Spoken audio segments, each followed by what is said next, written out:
ناظرین آپ دیکھ رہے ہیں پاکستان کے ساتھ، اور ناظرین آپ کو پتہ ہے آج کل جو ہے ایک بڑی ہی جسے کہتے ہیں انٹر کے اور جو ہمارے میٹرک کے طلبات ہیں ان میں ایک بڑی گہما گہمی مچی ہوئی ہے، اور وہ یہ ہے کہ رزلٹ جو ہے وہ آنے والا ہے، اور جب رزلٹ آتا ہے تو فون بھی وہاں سے آتے ہیں جنہوں نے پورا سال ہماری خیریت نہیں لی ہوتی، لیکن جب رزلٹ آتا ہے تو فون ضرور آتا ہے یہ پوچھنے کے لیے کہ رزلٹ کا کیا بنا ہے۔ تو ڈیفینیٹلی جو ہوتے ہیں، مطلب میں بھی ڈیفینیٹلی سینیریو سے گزری ہوں تو کافی ٹینشن ہوتی تھی، مطلب ہفتہ مہینہ پہلے جو ہے ٹینشن ہونے لگ جاتی تھی کہ یار رزلٹ آنے والا ہے، لیٹس سی کہ کیا ہوتا ہے۔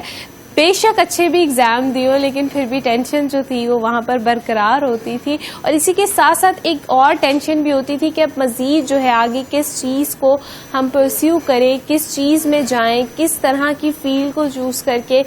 مطلب ایک جسے کہتے ہیں نا اپنا آپ کو پہچاننا کہ ہمارے اندر کون سی کیپیبلٹیز ہیں جس کو لیتے ہوئے ہم آگے چل کر اپنی زندگی میں ایک بہتر پروفیشن کا انتخاب کر سکتے ہیں، مطلب ایک کیریئر کاؤنسلنگ کا جو پورا پروسیس ہوتا ہے۔ تو اس پر بات کرنے کے لیے ہمارے ساتھ موجود ہیں ماہر تعلیم ڈاکٹر رضا الرحمان صاحب۔ السلام علیکم، کیسے ہیں آپ؟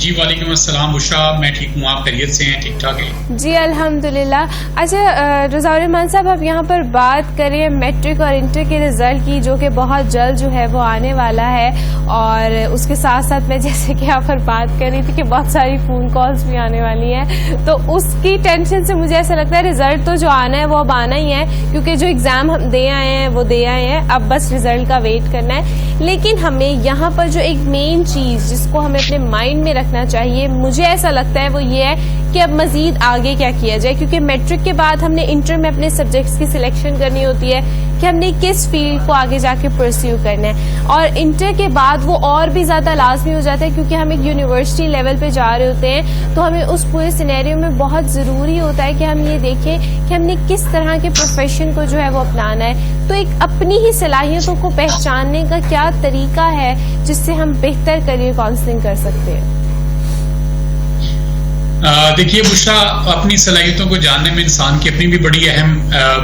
کوشش ہوتی ہے، کاوش ہوتی ہے۔ اس کے ساتھ ساتھ اس کے اساتذہ کرام کی اور اس کے والدین کا بڑا اہم کردار ہوتا ہے۔ ہمارے ملک میں یا ہمارے ایجوکیشن سسٹم کے اندر ایک چیز کی جو روایت پڑ گئی ہے کہ ہم اس کو پہلے سے پلان نہیں کرتے اور ہم ان پلانڈ اپنا کوئی بھی کام شروع کر دیتے ہیں، اور جب ہم میٹرک کر لیتے ہیں تو اس کے بعد ہم سوچتے ہیں ہم نے آگے کیا کرنا ہے، اور جب ایف ایس سی کر لیتے ہیں تو اس کے بعد دوبارہ سے ڈائریکشن چینج کرنے کا پلان کرتے ہیں، اس فیلڈ میں چلے جائیں، بی فیلڈ میں چلے جائیں، سی میں چلے جائیں۔ تو چونکہ ہماری لائنز ڈیفائن نہیں ہوتی، گولز ہمارے کلیئر نہیں ہوتے، فوکس ہمارا ٹھیک نہیں ہوتا، تو ہمارے بچے 99% بچے ہمارے کنفیوز رہتے ہیں، اور اتنی زیادہ اپرچونٹیز ہونے کے باوجود بھی وہ اچھی اپرچونٹی کو اویل نہیں کر پاتے ہیں۔ اچھا، اب اس میں قصور کس کا ہے کہ بچوں کو ٹھیک راستہ نہیں دکھایا؟ میں یہ سمجھتا ہوں کہ یہ صرف سراسر اسکول کا قصور ہے کہ اس نے بچے کو ٹھیک راستہ نہیں بتایا۔ بچے کو راستہ ڈیفائن کرنا اسکول کی رسپانسبلٹی ہے، اسکول کے ٹیچرز کی رسپانسبلٹی ہے، اسکول کے پرنسپل کی رسپانسبلٹی ہے، اور اسکول لائف وہ لائف ہے جہاں بچے کو یہ ڈیسائیڈ کر لینا چاہیے والدین کی، بچے کی اور ٹیچر کی رضامندی کے ساتھ کہ میں نے آنے والے اپنے 20 سال میں 30 سال میں میرا فیوچر کیا ہوگا اور میں نے کیا بننا ہے اور میں نے کس طرح بننا ہے۔ تو school is a major part جو بچوں کی کیریئر کاؤنسلنگ کرے۔ میں بار بار چینلز پہ یہ گزارش کرتا ہوں کہ اسکول کو اپنی رسپانسبلٹی کو اون کرنا چاہیے، اس رسپانسبلٹی کو نبھانے کی بھرپور کوشش کرنی چاہیے۔ یہ وہ ٹائم ہوتا ہے جب بچے نے اپنے مائنڈ کے اندر بھی ایک پلان کر لیا ہوتا ہے کہ میں نے ڈاکٹر بننا ہے، انجینئر بننا ہے، کیونکہ 90% لوگ تو ہمارے یہی سوچتے ہیں ڈاکٹر انجینئر بننا ہے۔ تو میں ایگزامپل بھی آپ کو وہی دے رہا ہوں، لیکن بہت سارے اور فیلڈس کے بارے میں جب بچوں کو پڑھایا جائے گا کہ ڈیٹا سائنٹسٹ بھی بن سکتے ہیں آپ۔ رضا صاحب، یہاں پر میں آپ سے پوچھنا چاہوں گی کہ ہم نے دیکھا ہے کہ بچے پلاننگ نہیں کر رہے ہوتے، پیرنٹس پلاننگ کر رہے ہوتے ہیں کہ ہم یہ فلانا بچہ جو ہے بڑے ہو کے ڈاکٹر بنے گا، یہ انجینئر بنے گا۔ تو اس حوالے سے آپ کیا کہنا چاہیں گے پیرنٹس کو کہ ان کا کیا ایک رول ہوتا ہے اس میں، کہ مطلب ہم اگلے بچے کو نہیں دیکھ رہے ہوتے؟ موسٹلی یہاں پر یہ ہوتا ہے کہ ہم بچوں پر اپنی مرضی مسلط کر رہے ہوتے ہیں کہ ہم نے یہ کہا ہے تو آپ نے یہ کرنا ہے، ہم اس طرح سے کہہ رہے ہیں تو آپ یہ پڑھیں۔ لڑکیوں کو تو موسٹلی پڑھنے کی اجازت نہیں دی جاتی، لیکن اب تھوڑے مطلب چینجز آ رہے ہیں لیکن اگر ہم دیکھیں تو بہت ساری ایسی بھی جگہیں جہاں پر اجازت نہیں دے رہے, اور اگر اجازت دے رہے ہیں تو اپنی مرضی مسلط کریں کہ آپ نے یہی پڑھنا ہے. بچوں کی صلاحیتیں کیا ہیں, بچے کیا کرنا چاہتے ہیں, اس پر دھیان نہیں دیا جا رہا. تو اس حوالے سے آپ کس طرح سے اس چیز کو ڈیفائن کرنا چاہیں گے کہ یہ جو ہے ہمارے معاشرے میں خرابی, ہم اس کو کس طرح سے دور کر سکتے ہیں؟ بشرا, ہمارے یہاں پہ ہوتا یہ ہے کہ ہم بچوں کے پیرنٹس جو ہیں, والد ہیں یا والدہ صاحبہ ہیں, وہ سنتے ہیں اپنے کسی رشتے دار سے کہ ان کا بچہ ڈاکٹر بن گیا ہے, ان کا بچہ انجینئر بن گیا ہے, کسی ہمسائے کا بچہ ڈاکٹر بن گیا ہے, یا کوئی اس طرح کی اور فیلڈ میں اس نے چارٹرڈ اکاؤنٹنسی کر لی ہے, تو ہمارا مائنڈ سیٹ بن جاتا ہے کہ ہمارا بچہ بھی یہی کرے, ہمارا بچہ بھی سی ایس پی بنے کیونکہ میرے دوست کا بیٹا جو ہے وہ سی ایس پی بنا ہے. ہم اپنے بچے کو اس کے معیار پہ پورا پرکھتے نہیں ہیں, ہم اپنے بچوں کی صلاحیتوں کو نہیں دیکھتے, ہم اس کی صلاحیتوں کو ایکسپلور کرنے کی اجازت بھی نہیں دیتے. یہ کتنی بڑا المی ہے کہ ایک بچے کو اللہ تعالیٰ نے خاص خصوصیات دی ہیں, صلاحیتیں دی ہیں, اور والدین خود ان صلاحیتوں کو دبانا چاہتے ہیں, اسکول خود ان صلاحیتوں کو کھولنا ہی نہیں چاہتا. آپ کو اللہ تعالیٰ نے ایک ایسا بچہ دیا ہے جو یونیک ہے. اللہ تعالیٰ نے خود کہا ہے کہ ہر شخص کے اندر میں نے ایک یونیک کوالٹی رکھی ہے, چاہے وہ اللہ تعالیٰ نے اپنی کوالٹی رکھی ہے یا ایک بہترین کوالٹی رکھی ہے. جب اللہ تعالیٰ نے آپ کے بیٹے کو یونیک بنایا ہے, ایک ایسی زبردست کوالٹی دی ہے, تو آپ اس کوالٹی کو جانچنے کی کوشش کریں, آپ ججمنٹ کرنے کی کوشش کریں کہ یہ کس فیلڈ میں سب سے اچھا ہے. ہو سکتا ہے وہ بہت اچھا میوزک سے اس کو بہت لگاؤ ہو سکتا ہے وہ بہت اچھا انجینئر بن سکتا ہو, اور یہ بھی ممکن ہے کہ وہ بہت اچھا ایک ویژنری لیڈر بن سکتا ہو, وہ ایک سیاستدان بن سکتا ہو, وہ ایک ڈفرینٹ آپ کہہ لیجئے کہ آرٹسٹ بن سکتا ہو. بہت ساری فیلڈز ہیں دنیا کے اندر, وہ کسی بھی فیلڈ میں جانے کی صلاحیت کو بائی بورن بلٹ ان لے کے آیا ہے. اگر جو اس کے اندر بلٹ ان کوالٹیز ہیں, وہ جب اس کو اپنی لائف کے اندر امپلیمنٹ کرے گا تو وہ بہت اچھے نتائج حاصل کرے گا. اور اگر وہ اپنی ان کوالٹیز کو جو اللہ تعالیٰ نے اس کو گرانٹیڈ دی ہیں, جو اللہ نے ایز اے گفٹ اس کو دی ہیں, اس کو وہ پالش ہی نہیں کرے گا, اس کو وہ دبا کے رکھ دے گا, باکس میں بند کر کے رکھ دے گا, تو پھر وہ کیسے اس سے فائدہ اٹھائے گا. اس معاملے میں ایک حوالہ دیا کرتا ہوں کہ ایک مووی ہے انڈیا کی جس میں وہ 3 ایڈیٹس میں وہ سارا کیریئر کاؤنسلنگ کے بارے میں بتاتے ہیں, اور وہ واقعی وہ پوری دنیا کا المی ہے. وہ صرف یہ نہیں ہے کہ ہمارے خطے کا المی ہے, وہ پوری دنیا کا المی ہے کہ جہاں پہ ہم چاہتے ہیں کہ ہم اپنے بچوں کو فورسفلی یہ کام کروائیں, بچوں کو آپ موٹیویٹ کریں, جو وہ کرنا چاہتے ہیں ان سے پوچھیں, جو بچوں کا اپنا مائنڈ سیٹ ہے وہ ان سے پوچھیں, وہ اپنی آپ کو بتائیں. بالکل ایسے. اچھا سلیمان صاحب, یہاں پر میں آپ سے پوچھنا چاہوں گی کہ ڈیفینیٹلی آپ نے کہا کہ بچوں کو وہ کرنے دیا جائے جو وہ کرنا چاہتے ہیں,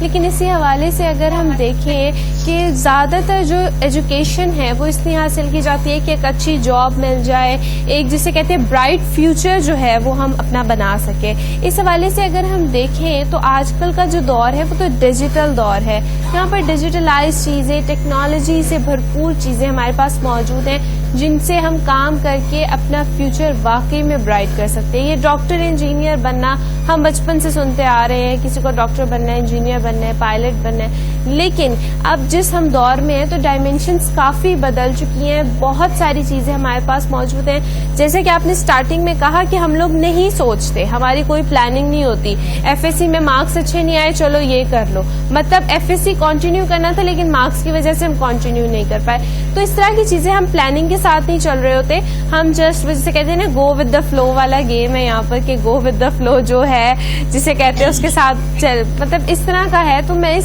سینیریو میں آپ سے پوچھنا چاہوں گی کہ آپ بینگ اے ٹیچر کس طرح سے ایک اسٹوڈنٹ کو گائیڈ کرنا چاہیں گے کہ وہ آج کل کے دور میں کس فیلڈ کو چوز کرے جس کی وجہ سے وہ ایک جسے کہتے ہیں اپنا لائف سٹائل انکریز کر سکے اور ایک برائٹ فیوچر بنا سکے. دیکھیے, حضرت علی کرم اللہ وجہ کا ایک قول ہے, اس کا مفہوم پیش کرتا ہوں کہ اپنے بچوں کو عصر حاضر کی تعلیم دیں. عصر حاضر آج ہے, اور ہمیں یہ دیکھنا ہے کہ آج اور آج سے آنے والے 10 اور 15 اور 20 سال کے درمیان میں کیا وہ کام ہوں گے, کیا وہ ایکٹیویٹیز ہوں گی جس کی ڈیمانڈ ہمارے ملک میں یا ہمارے سے باہر دوسرے ممالک میں بھی موجود ہوں گی. ایک بات تو ہمیں معلوم ہے کہ پاکستان دوسرے ملکوں کی نسبت پیچھے ہے, تو یہ بات بھی واضح ہے کہ دوسرے ممالک آگے ہیں. تو دوسرے ممالک میں کون سی فیلڈز ہیں جو گرو کر رہی ہیں, یہ بڑا آسان ہے ججمنٹ کرنا. اور اس وقت اگر دیکھا جائے تو پاکستان بھی ان فیلڈز کے اندر قدم رکھ چکا ہے, جسے آئی ٹی کی فیلڈ کہا جا سکتا ہے, جسے اسکلز کہا جا سکتا ہے, جسے آپ کہہ لیجیے جو ماڈرن ورلڈ کہا جا سکتا ہے, جسے آپ کہہ لیجیے کہ آرٹیفیشیل انٹیلیجنس کہا جا سکتا ہے, جسے ڈیٹا سائنٹسٹ کہا جا سکتا ہے. جو بھی فیلڈز آپ کی اسکل سے متعلق ہیں اور جو فیلڈز آپ کی آئی ٹی سے متعلق ہیں, اس کے اندر سکوپ, بہت زیادہ سکوپ اس وقت موجود ہے. اور ہمارے بچے جو ڈاکٹر بننا چاہتے ہیں, اگر ان کی تعداد دیکھی جائے FSC میں ہر سال تقریباً 12 سے 13 لاکھ بچہ اپیئر ہوتا ہے اور صرف 3000 بچے کو ڈاکٹر بننے کے لیے ویلکم کیا جاتا ہے یا کالجز میں یا یونیورسٹیز میں ان کے لیے جگہ موجود ہے. 12 لاکھ بچے میں سے 11 لاکھ بچے کا ایم ہوتا ہے میں نے ڈاکٹر بننا ہے یا انجینئر بننا ہے, اور اس میں سے 3200 سیٹیں جی ہمارے پورے ملک کے اندر. اب کیسے ہم مینج کریں گے؟ اتنا کمپٹیشن ہوگا, بچے جو باقی رہ جائیں گے کیا وہ ناکام بچے ہیں؟ کیا انہیں کچھ آتا نہیں ہے؟ کیا وہ بچے ذہین نہیں ہیں؟ کیا وہ اس معاشرے کے قابل نہیں ہیں؟ وہ ان بچوں کو دوسرے سپورٹس دکھائے نہیں گئے ہیں. اس کے لیے اسکول لیول سے بچوں کی ٹریننگ کرنا, بچوں کو کیریئر کاؤنسلنگ کرنا بہت امپورٹنٹ ضروری ہے. دیکھیں بشرا, گریجویشن کے لیے 640 کے قریب کورس موجود ہیں گریجویشن کی ڈفرنٹ لائنز, 640 جو ہماری یونیورسٹیز آفر کر رہی ہیں. اور اسی طرح ماسٹرز اگر آپ نے کرنا ہے تو وہ بھی تقریباً 650 اور 60 کے درمیان میں 660 کے قریب لائنز موجود ہیں جہاں پہ آپ اپنا ماسٹرز کر سکتے ہیں, اور آپ اس کے بعد بہت سارے بزنس کر سکتے ہیں, بہت ساری جابز کر سکتے ہیں. جو آپ نے سوال کیا تھا اس میں ایک پوائنٹ ضرور یہاں پہ پوائنٹ آؤٹ کرنا چاہوں گا کہ دیکھیں اللہ تعالیٰ نے مسلمانوں کی بات تو میں ضرور کروں گا کہ ہمیں تو اللہ تعالیٰ نے یہ میسج بہت کلیئر دیا کہ آپ نے بزنس کرنا ہے. ہمیں تو یہ میسج آپ کہہ لیجیے ہمارے پیارے نبی صلی اللہ علیہ وسلم کے خاندان سے بھی ملتا ہے کہ اس کو بھی بزنس کرنے کا پورا اگر آپ ان کی چین دیکھیں تو وہ بزنس کرتی تھی. اور ہمیں یہ میسج اس حدیث کے مفہوم سے بھی ملتا ہے کہ 9 حصے رزق اللہ تعالیٰ نے بزنس میں رکھ دیا ہے, اور ایک حصہ رزق سارا کا سارا جو ہے وہ دوسری تمام سروسز میں ہے. تو ہمیں یہ میسج بڑا کلیئر ملتا ہے کہ ہم نے بزنس کرنا ہے. بچوں نے جو بھی فیلڈ چوز کرنی ہے انہیں یہ چاہیے کہ وہ اپنا مائنڈ سیٹ بنائیں کہ وہ سٹارٹ اپ کریں گے, وہ کوئی بزنس کریں گے, چاہے چھوٹی سی ریڈی لگا لیں, دکان لگا لیں, چھوٹا سا کوئی بزنس شروع کر لیں, کمرے سے بزنس شروع کر لیں. ایک کمرے سے Amazon بنا تھا, وہ آج اتنی بڑی ورلڈ کی کمپنی ہے. اسی طرح اور بہت ساری فیلڈز ہیں وہ ایک کمرے سے شروع ہونے کے بعد اس وقت وہ دنیا پہ راج کر رہی ہیں. تو آپ مائنڈ سیٹ ہم نے اپنے بچوں کو یہ دینا چاہیے کہ آپ نے بزنس کرنا ہے, آپ کو بزنس کرنا ہے. بالکل ایسے. رضا الرحمان صاحب میں یہاں پر پوچھنا چاہوں گی, being a teacher, being a observer, آپ کیا دیکھتے ہیں کہ کس چیز کا اسکوپ جو ہے وہ آج کل بہت زیادہ بڑھ چکا ہے اور بچوں کو جو ہے اس فیلڈ کا انتخاب زیادہ سے زیادہ کرنا چاہیے؟